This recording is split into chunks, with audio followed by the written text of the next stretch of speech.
동영상은 제주도 서귀포시에 있는 들빛교회의 2022년 7월 24일 일요예배 설교 동영상입니다.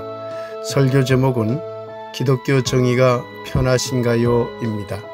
특히 오늘 예배는 담임 목사 가정이 코로나 자가 격리 중이어서 비대면 예배로 드렸습니다. 이 동영상은 그 비대면 예배용 동영상 중에서 설교를 중심으로 다시 제작하였습니다. 이 동영상과 함께 소중한 시간 되길 기원합니다. 네, 이제 오늘의 말씀을 함께 읽도록 하겠습니다. 로마서 3장 21절에서 22절까지의 말씀입니다. 함께 읽겠습니다. 이제는 율법 외에 하나님의 한 의가 나타났으니 율법과 선지자들에게 증거를 받은 것이라. 곧 예수 그리스도를 믿음으로 말미암아 모든 믿는 자에게 미치는 하나님의 은이 차별이 없느니라. 말씀을 받습니다. 아멘. 안녕하십니까? 반갑습니다. 네, 오늘은 기독교의 정의가 편하신가요? 라는 제목으로 말씀을 함께 생각해 보겠습니다. 오늘도 말씀을 들을 때에 아름답게 받게 되길 예수님의 이름으로 간절히 기원드립니다. 지난 몇 주 동안 저는 정의에 관련된 설교를 했습니다. 유대민족의 정의관은 유대민족에게 이익이 되면 정의라고 판단하는 이른바 자민족 이기주의 정의관을 가지고 있었다고 말씀을 드렸지요. 그리고 바리새파들의 정의관은 자신들이 해석한 하나님, 자신들에게 이롭도록 해석한 하나님을 준거로 하는 정의관이었는데 이 또한 이기적 정의관의 하나라고 말씀을 드렸습니다. 그런데 예수님은 보편적 사랑의 하나님을 준거로 정의를 말하였습니다. 그래서 약자들을 보호하는 정의를 말했고 하나님의 보편적 사랑을 위해서 그 보편적 사랑을 거부하는 자들을 유일하게 분리해야 되는 그런 아픔을 수반하는 정의라고 그렇게 말씀을 드렸습니다. 그러면 그 후 기독교는 예수님의 정의관을 따라 보편적 사랑의 하나님을 준거로 정의 또는 의로움을 주장하였을까요? 그런데 전혀 그렇지 못했습니다. 어떻게 된 일일까요? 이를 제대로 알기 위해서는 유대인들의 신관, 유대민족이 생각하는 신을 어떻게 이해했는가 하는 그 이야기를 먼저 알아둘 필요가 있습니다. 유대민족은 여호와 하나님을 믿었습니다. 그런데 같은 여호와 하나님을 믿는다고 하면서도 그 여호와 하나님을 어떤 신으로 생각했느냐라는 점에 있어서는 사람마다 달랐습니다. 이걸 크게 정리하면 한 그룹은 출애굽 히브리들이 믿은 여호와 신 이해가 있었고 또 한 그룹은 다윗 왕조를 신봉하는 사람들의 야훼 신 이해가 있었습니다. 이 두 가지는 매우 다릅니다. 출애굽기 3장 14절 내용을 우리는 잘 알고 있습니다. 하나님이 모세에게 이르시되 나는 스스로 있는 자이니라. 또 이르시되 너는 이스라엘 자손에게 이같이 이르기를 스스로 있는 자가 나를 너에게 보내셨다 하라 하는 매우 중요한 신고백에 대한 내용이 출애굽기 3장 14절에 나옵니다. 여기서 말하는 나는 스스로 있는 자이다 라고 하는 이 선언은 이때 말하는 여호와 신은 모든 존재를 아우르는 너무나 보편적인 신이며 최고의 신이며 그런 보편적으로 모든 존재를 아우르는 유일한 존재라고 하는 선언입니다.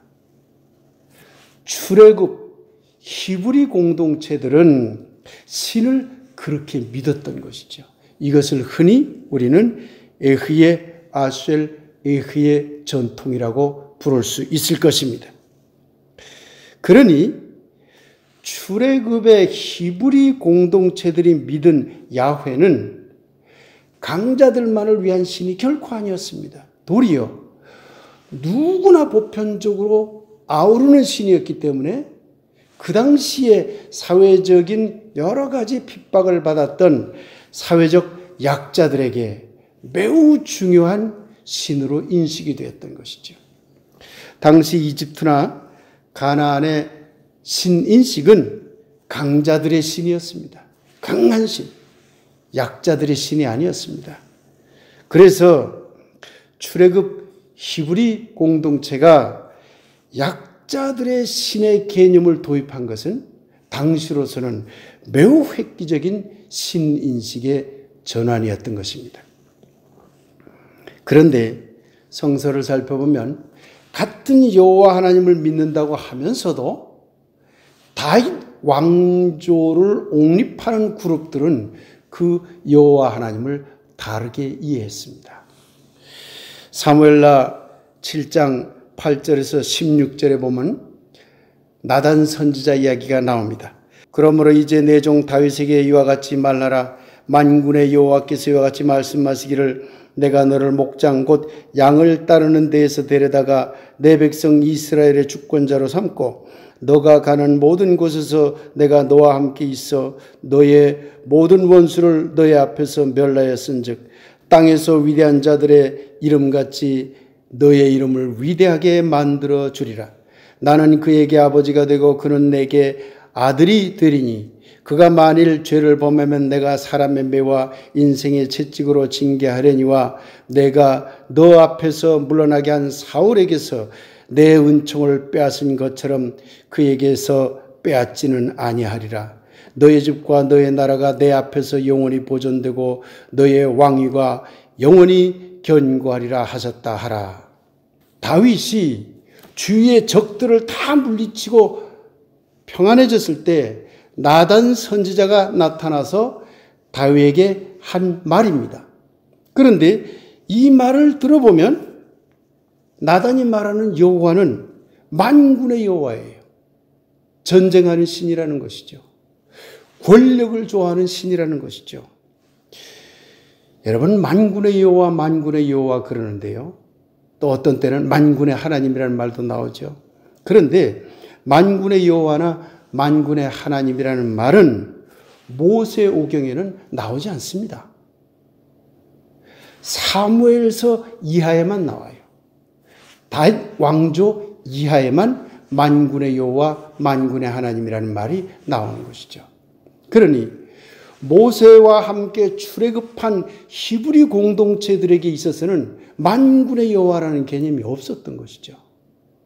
다윗 왕조 신학으로 넘어가서야 만군의 여호와, 즉 전쟁하는 신의 개념, 승리를 가져다주는 신의 개념이라는 것이 도입된 것이라는 걸 알 수가 있는 것입니다.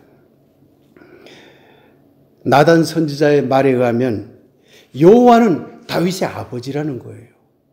그리고 다윗은 여호와의 아들이라는 것이에요. 다윗마저 신격화하고 있음을 알 수가 있습니다. 더군다나 다윗이 나쁜 짓을 해도 여호와는 사울에게는 은총을 뺏어 버렸지만 다윗에게서는 빼앗지 않고 왕위를 견고하게 해주겠다. 이렇게 말하는 신이 되어버렸어요.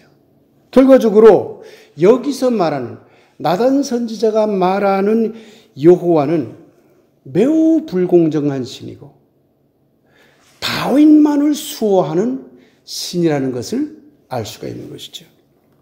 다윗 왕조는 여호와의 신을 자신들의 정치적 권력을 정당화시켜주는 다윗 왕조의 수호신으로 추락시켜버린 것입니다.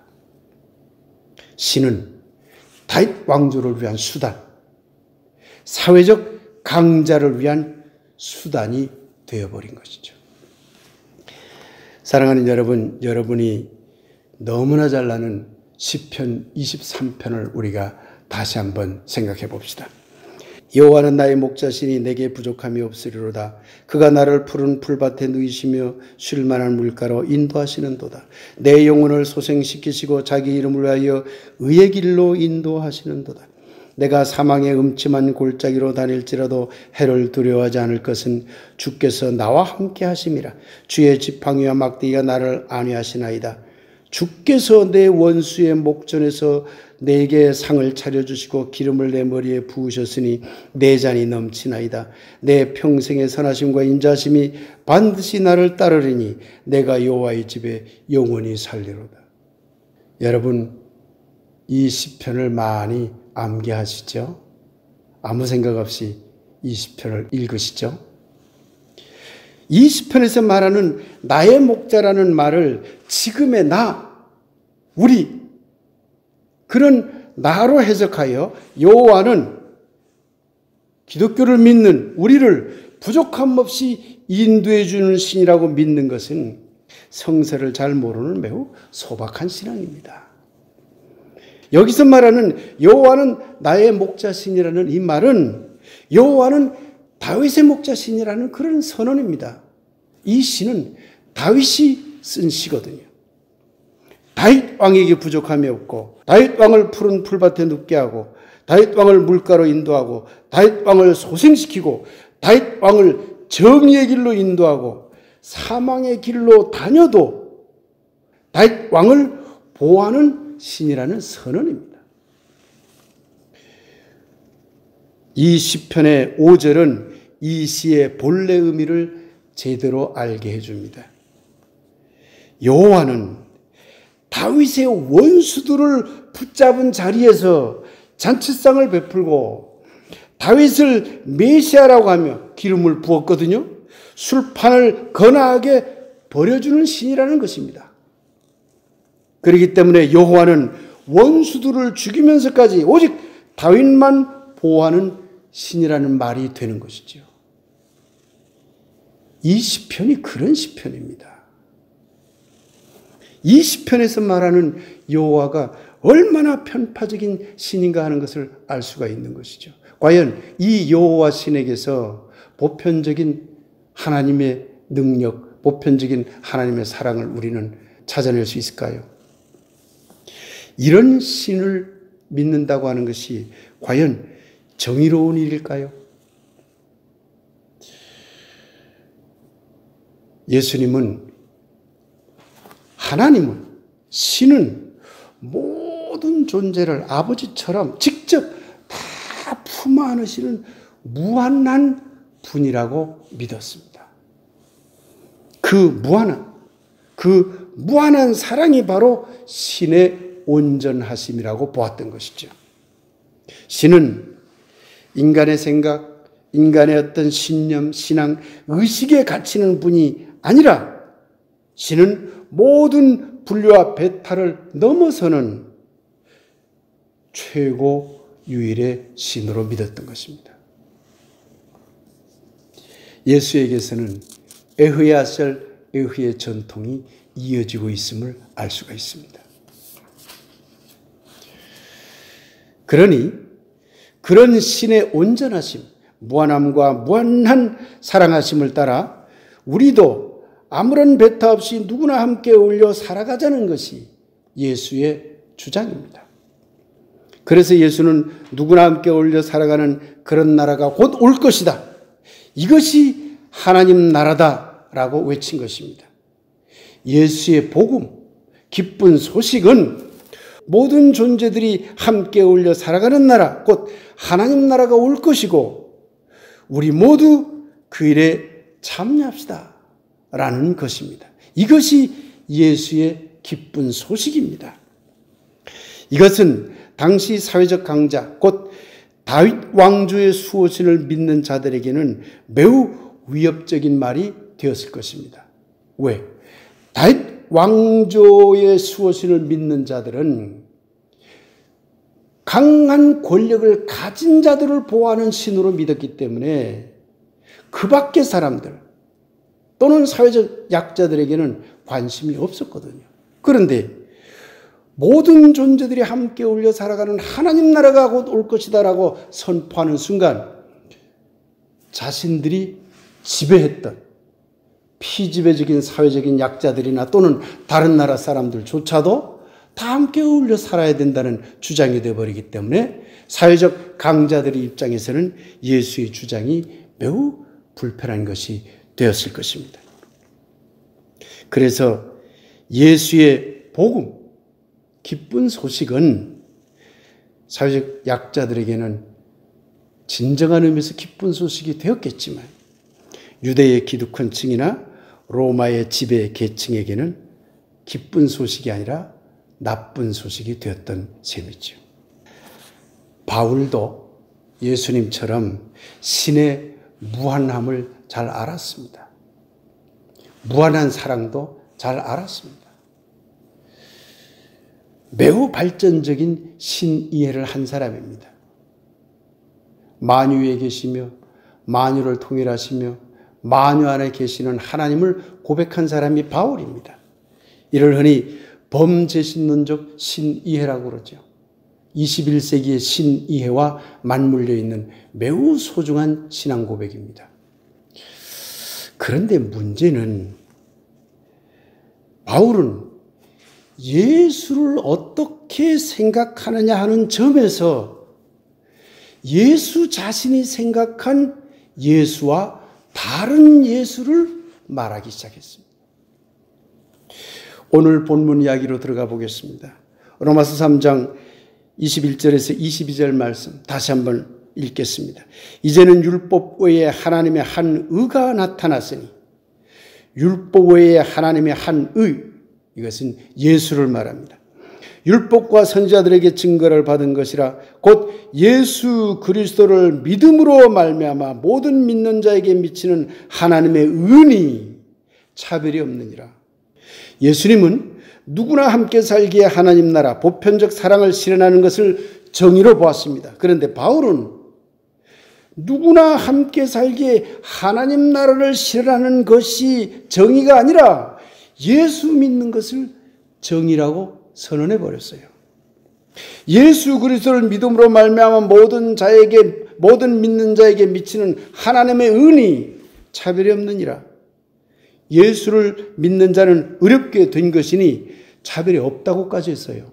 그런데 이 말은요, 자세히 분석해 보면 예수를 믿지 않으면 차별하겠다는 얘기가 되어버리죠. 예수를 그리스도로 믿음으로 말미암아 모든 자에게 하나님의 의가 왔는데, 그러면 예수 안 믿는 자들은 하나님의 의가 없으니까 그들은 차별해도 된다는 얘기가 되어버리는 것이죠.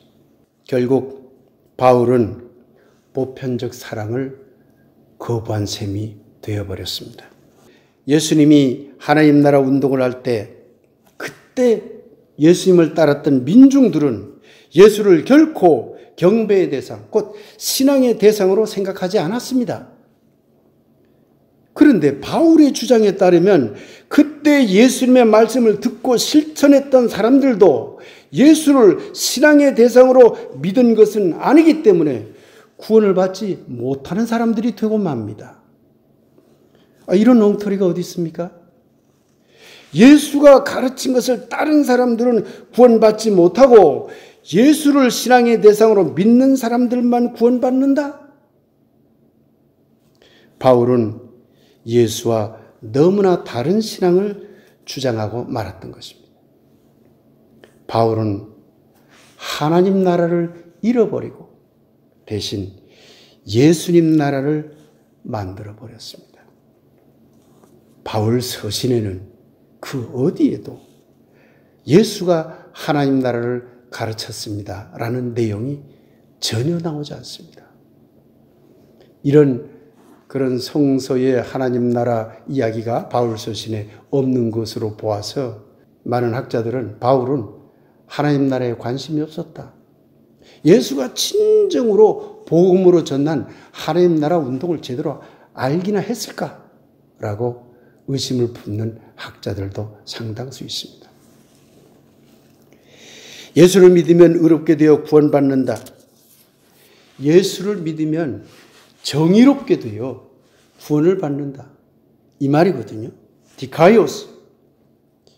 이것이 바울의 정의관이고 바울의 복음이었습니다. 바울의 복음은 하나님 나라의 선포가 아니라 예수 믿는 것을 선포하는 것으로 바뀌어 버린 것입니다. 결국 예수를 믿으면이라는 조건 때문에 예수가 주장한 누구나 함께 살기, 누구나 함께 생명 누리기는 예수 믿는 자들만의 생명 누리기가 되어 버렸습니다. 매우 배타적인 신앙이 되어버린 것이죠. 여러분이 잘 아는 바대로 초기 교회들은 바울이 주도했습니다. 그런데 바울이 주도한 이러한 초기 교회들은 예수를 믿으면 의롭게 되고 구원받는다는 단 하나의 캐리그마로 모든 신앙을 귀결시켰습니다. 그것만 하면 된다는 거죠. 이런 초기 교회 신앙 전통이 중세 가톨릭으로 국교화되면서 기독교는 예수의 복음, 곧 누구에게나 기쁜 소식이 아니라 바울의 복음, 곧 예수 믿는 자에게만 기쁜 소식이 되고 말았습니다.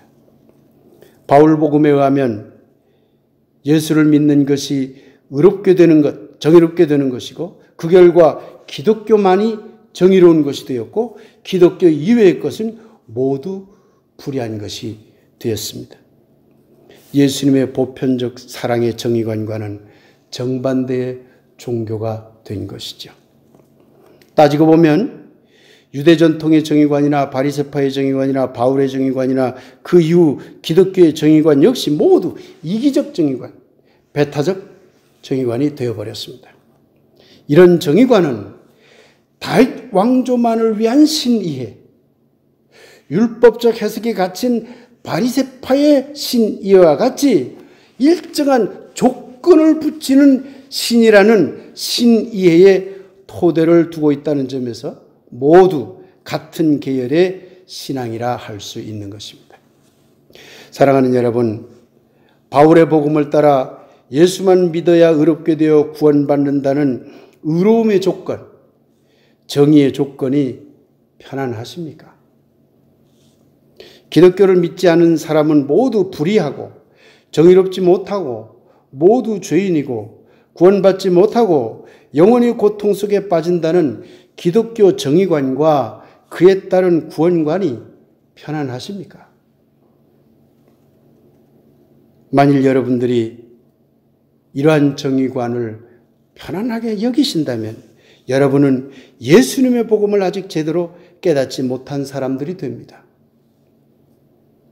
예수의 복음이 아니라 바울의 복음을 따르는 사람들이 되고 마는 것이지요.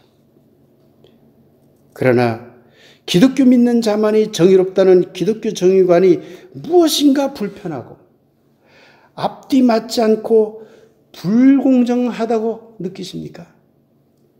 그러면 여러분이 신앙 속에는 보편적 사랑의 하나님 기운이 꿈틀거리고 있는 것이고 예수님의 복음이 마음속에 조금은 남아있다는 것이 됩니다.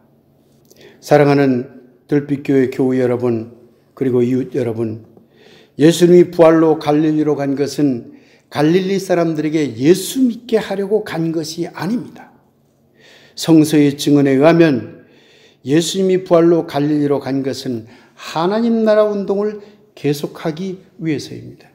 누구나 함께 어울려 살아가는 하나님의 생명 나라를 만드는 일을 계속하기 위해서 예수님은 갈릴리로 갔던 것입니다. 예수님 제자들은 이 운동을 시작했습니다. 그러나 예루살렘 교회 공동체가 무너지고 바울 공동체가 득세하면서 예수님의 하나님 나라 운동은 사라지고 예수를 믿으면 정의롭게 된다는 캐리그마 예수 운동으로 변질되고 말았습니다. 그리고 그러한 변질은 지난 2000년 동안 기독교를 예수 복음을 잃어버린 기독교로 만들어버렸습니다. 이제 예수의 복음으로 돌아갑시다. 누구나 보편적 사랑을 통해 함께 사는 것이 정의가 실현된 하나님 나라라는 예수의 정의관으로 되돌아갑시다.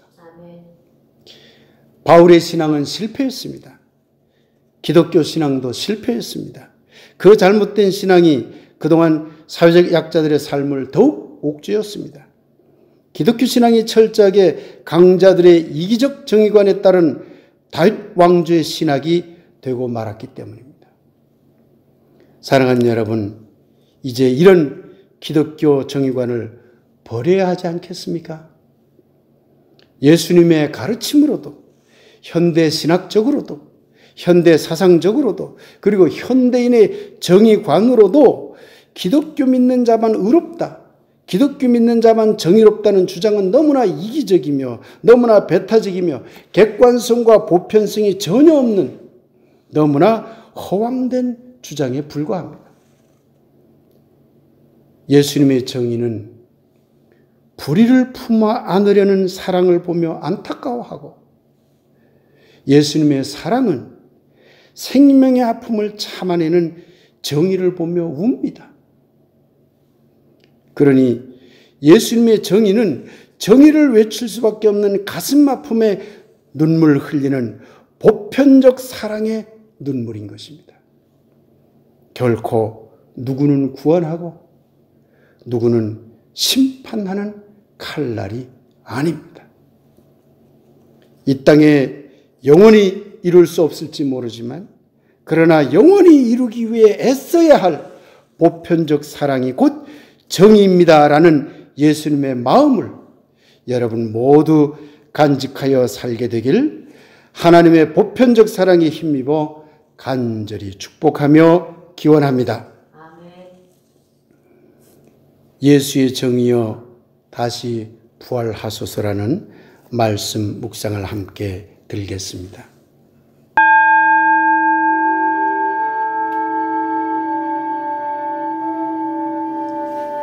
예수의 정의여 부활하소서. 아직 우리는 보편적 사랑을 실현하지 못했습니다. 아직 우리는 보편적 정의를 실현하지 못했습니다. 2000년 동안 기독교는 배타적 사랑과 배타적 정의에 너무 익숙해졌습니다. 무슨 권리인 양 그것을 구원완장으로 차고 다녔습니다. 참 부끄러운 일입니다. 참 부끄러운 일입니다. 보편적 사랑을 꿈꾸는 예수의 정의여 이제 다시 부활하소서.